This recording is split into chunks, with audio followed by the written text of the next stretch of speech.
इसी तरह धीरे धीरे गुजरते दिनों के साथ सौम्या भी अपने नए सेशन की पढ़ाई में, अपनी भाभी की केयर में और अपनी शादी की शॉपिंग में बिजी हो गई। उसके मन में साहिल को लेकर जो शिकायतें आने लगी थी वो अब भी उसके जहन में थी। साहिल की याद करते हुए सौम्या अपने पिछले साल के इन्हीं दिनों को याद करती और अभी के दिनों से जब भी तुलना करती तो उसका मन उदास हो जाता। पिछली साल इन्हीं दिनों साहिल और सौम्या एक दूसरे को जानने के लिए, एक दूसरे के नजदीक आने के लिए और एक दूसरे के साथ समय बिताने के लिए इतने ज्यादा उतावले रहते थे कि घर वालों के मना करने के बावजूद चोरी छिपे मिलने के बहाने ढूंढा करते थे। बीते दिनों को याद करते हुए सौम्या को अपना बर्थडे भी याद हो आया, जिसमें निखिल और वैशाली ने कैसे उसे साहिल से मिलवाने का प्लान बनाया था। जब भी सौम्या उन दिनों को याद करती तो सौम्या की आंखों में चमक आ जाती थी, साथ ही साथ एक उदासी उसके चेहरे पर छा जाती, क्योंकि इस बार आने वाले उसके बर्थडे पर ऐसा सरप्राइज देने वाला कोई नहीं था। ना तो साहिल को इतना समय था कि वो आकर सौम्या से मिल सके और ना वैशाली के दिमाग में ऐसी कोई प्लानिंग थी, क्योंकि वैशाली के दिल में और दिमाग में केवल विनय था। जैसे जैसे विनय के साथ वैशाली की नजदीकियां बढ़ने लगी थीं, वह इतनी बिजी हो गई थी कि उसके पास ना तो सौम्या की बातें सुनने की फुर्सत होती थी और ना ही सौम्या के लिए कुछ प्लानिंग करने की। उदास सौम्या अपने आप को बिजी रखने के बहाने ढूंढती रहती, लेकिन फिर भी सौम्या का स्वभाव तो ऐसा था ही नहीं कि वह दूसरों से अलग होकर खुश रह सके। भले ही वह कितनी भी बिजी रहे, पर उसका ध्यान कभी साहिल के पास पहुंच जाता और कभी वैशाली के पास। सौम्या का वैशाली से बात करने का भी बहुत मन होता और वह बात करती भी थी, पर वैशाली उसकी कम सुनती और अपनी ज्यादा कहती थी और वैशाली की सारी बातों में केवल विनय का ही जिक्र होता था। फिर सौम्या चाह कर भी वैशाली से अपने दिल का हाल ना कह पाती। सौम्या को लगता कि वैशाली इतनी खुश होकर अपने और विनय के नजदीक होने के किस्से सुनाती है। अगर वह ऐसे में मन का दुख वैशाली को बताएगी तो शायद वैशाली को सुनकर अच्छा ना लगे। और सबसे बड़ी बात कि वैशाली और सौम्या दोनों ही इस समय अलग अलग अनुभवों से गुजर रही थी। सौम्या ऐसे दिन बिता चुकी थी तो वह तो वैशाली की मनोदशा समझ सकती थी, लेकिन वैशाली सौम्या के मन को नहीं समझ सकती थी, क्योंकि वैशाली ने ऐसा कुछ भी फेस ही नहीं किया था अभी तक। सौम्या मन ही मन सारी बातों को सोच समझकर और अपने बीते दिनों को याद करती, अपने आने वाले बर्थडे का इंतजार कर रही थी। हालांकि उसको पता था कि इस बार पिछली बार की तरह कोई चमत्कार नहीं होने वाला है, लेकिन फिर भी उसके भोले भाले मन में एक उम्मीद थी कि शायद बर्थडे पर साहिल उसके लिए कुछ स्पेशल करेगा। अभी वह बिजी है, इसलिए हर समय सौम्या के बारे में नहीं सोच पाता होगा, लेकिन साहिल सौम्या का बर्थडे भूल जाए, ऐसा भी नहीं हो सकता।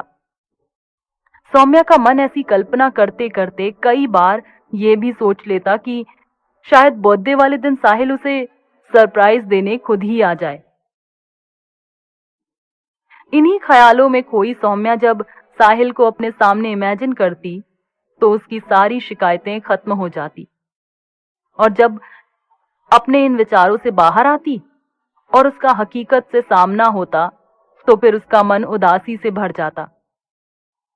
सौम्या को लग रहा था कि वह खुद ही साहिल को कह दे कि इस बार उसे बर्थडे पर साहिल से यही गिफ्ट चाहिए कि साहिल एक बार आकर सौम्या से मिल ले।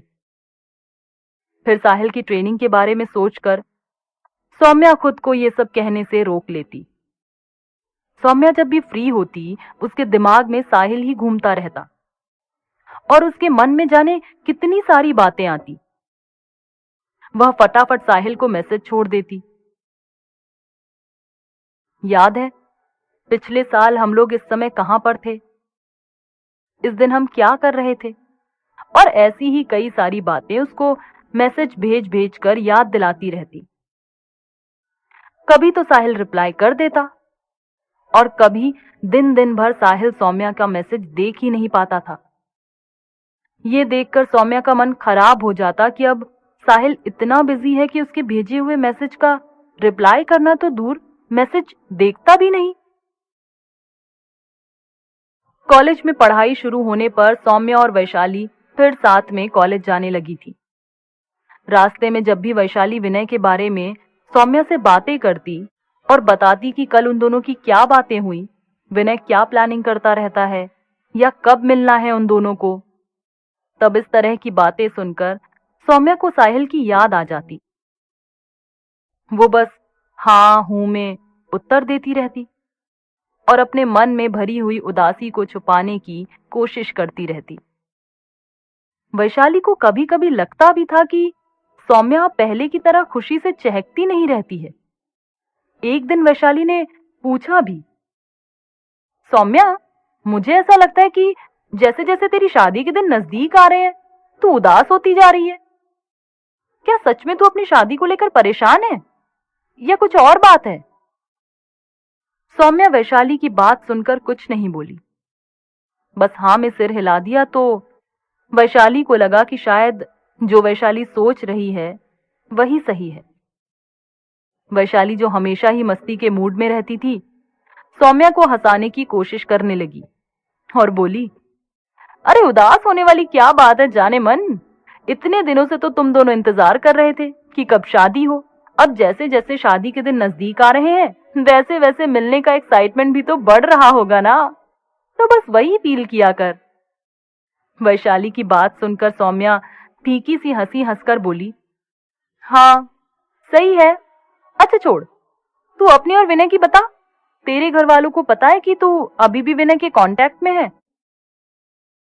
वैशाली मुस्कुराकर बोली, हाँ इतना पता है कि कांटेक्ट में हूं और जब कभी बात होती रहती है, पर यह नहीं पता कि हम लोग मिलते भी हैं। सौम्या वैशाली से बातें तो करती जा रही थी पर उसका ध्यान बिल्कुल भी वैशाली की बातों पर नहीं था। वैशाली अपनी कहानी सुनाए जा रही थी और सौम्या अपने ही ख्यालों में खोई हुई उसके साथ चल रही थी। वैशाली की बातों को सुनकर सौम्या को इतना तो यकीन हो गया था कि अब वैशाली को भी ये याद नहीं कि सौम्या का बर्थडे आने वाला है। बेचारी सौम्या अपने बर्थडे का इंतजार भी कर रही थी और निराश भी होती जा रही थी। क्या सच में सौम्या की निराशा, सौम्या का डर सही था? क्या सच में सौम्या का बर्थडे किसी को भी याद नहीं था? जानेंगे